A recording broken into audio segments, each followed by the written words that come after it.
Managing a blast furnace is not just about keeping the lights on. So it's about tactical command over one of the most volatile industrial environments on the planet.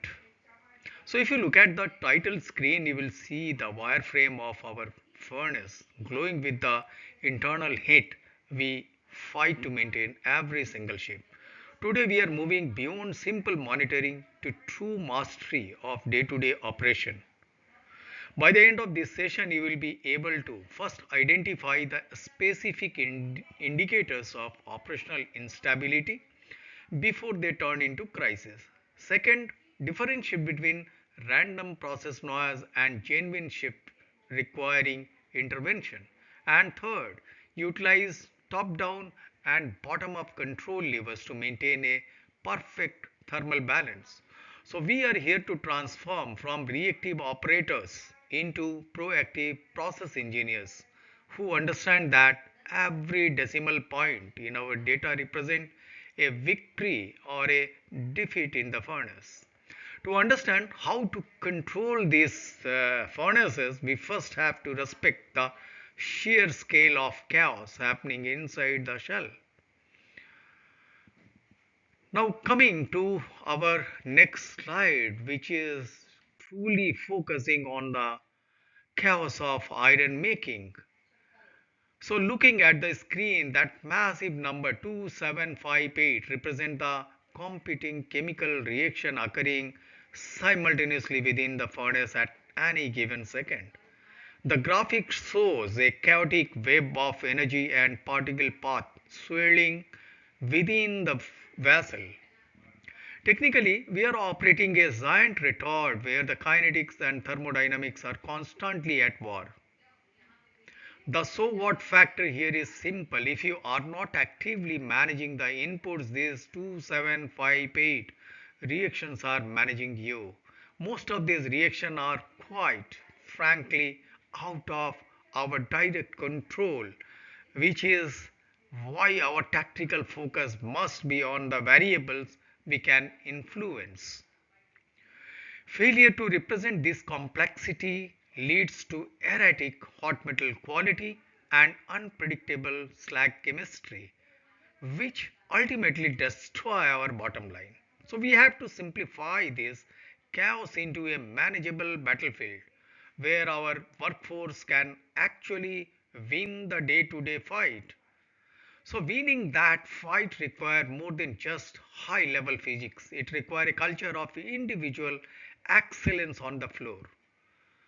So coming to the third slide, which is inspiring on winning the day-to-day battle. So I have included two quotes here that I want you to take to heart. That is Gorman and Davidson both frame ironmaking as a battle. The visual elements show these quotes in cash in glowing orange frames, emphasizing their heat and urgency.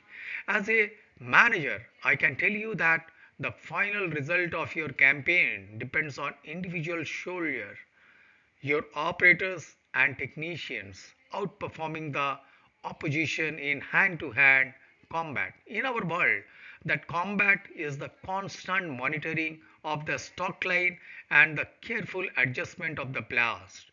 The operational impact of a disengaged workforce is a furnace that drifts. When we talk about outperforming competitor, we are talking about maintaining a tighter standard deviation than the guy across the street. We win by being more disciplined in our tactical execution than anyone else in the industry. The discipline is focused on three specific, often competing objectives that define our success. The three competing objectives about which this slide tells. So this triangle represents the tension we live in every day. At the top we have quality, hot metal chemistry and optimal physical temperature. On the left is cost, achieving the lowest hot band operating cost while maximizing the capital life of our campaign. On the right is customer satisfaction, providing highly reliable delivery and productivity. Notice the target icon in the center.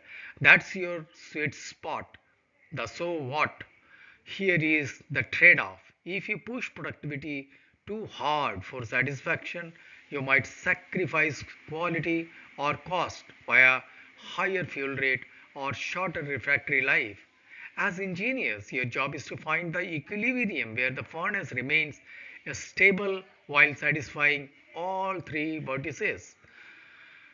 So, if you lose balance here, you are not just losing money, you are risking the long term health of the entire plant downstream operations.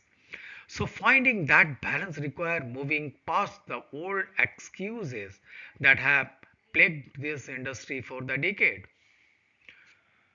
Now, coming to our next slide, which is about the furnace, folklore, and modern reality.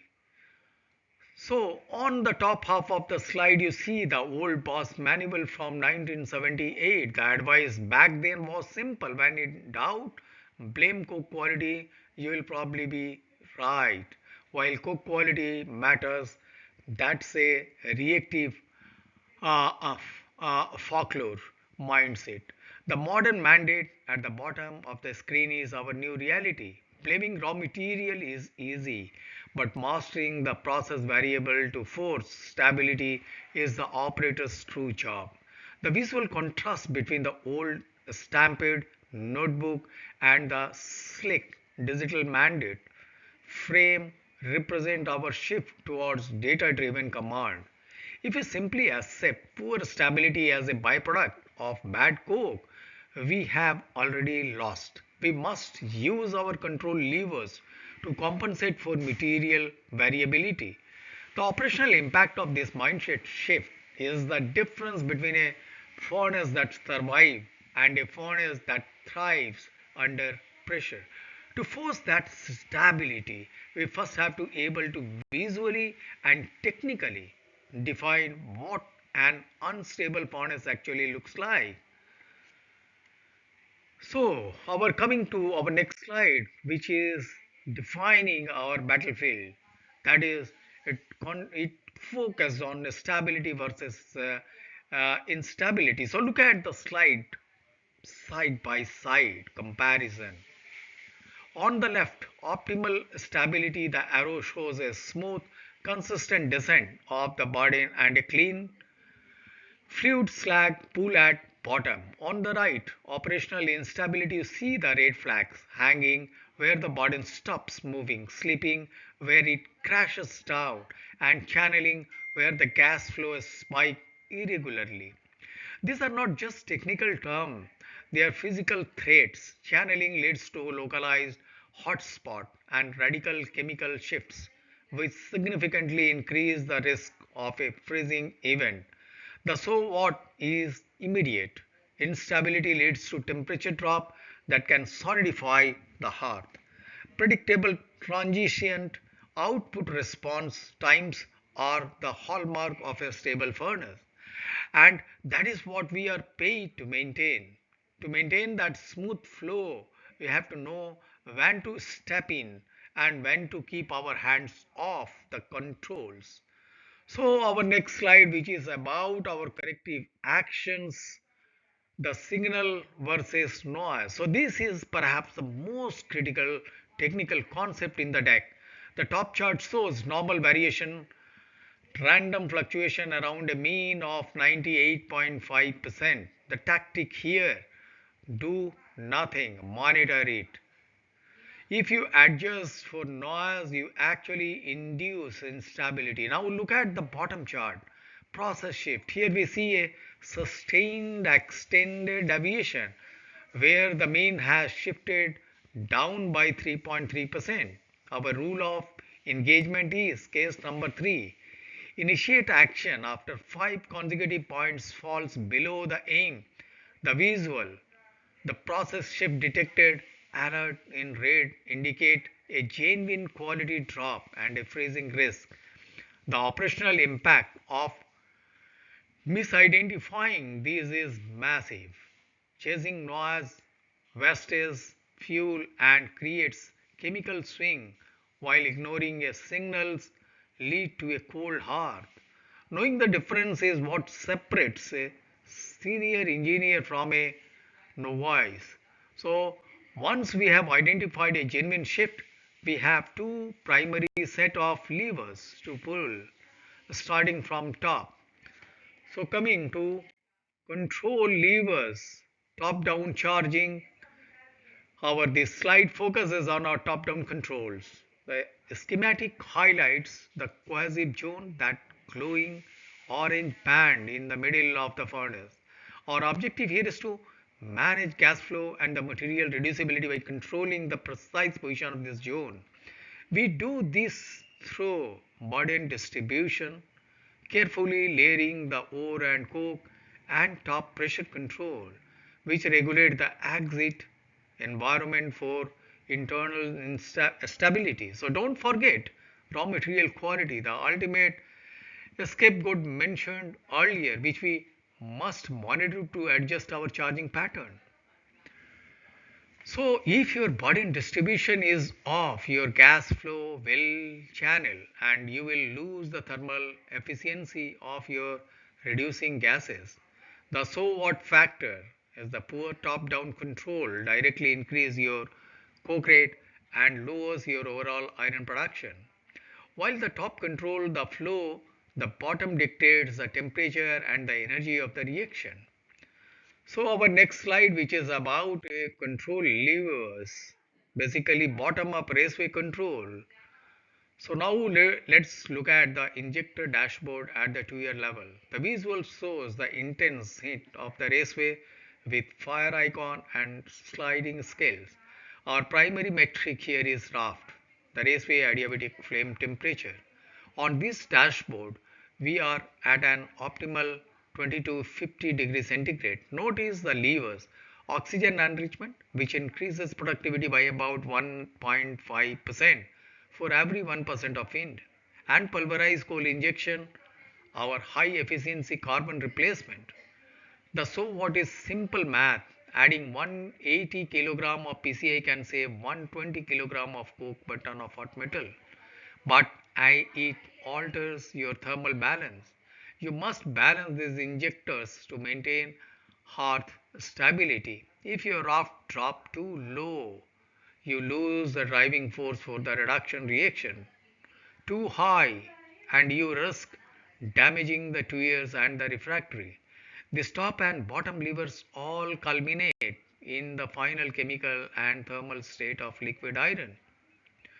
Coming to our next slide, which is on the control levers, that is basically thermal and chemical heat.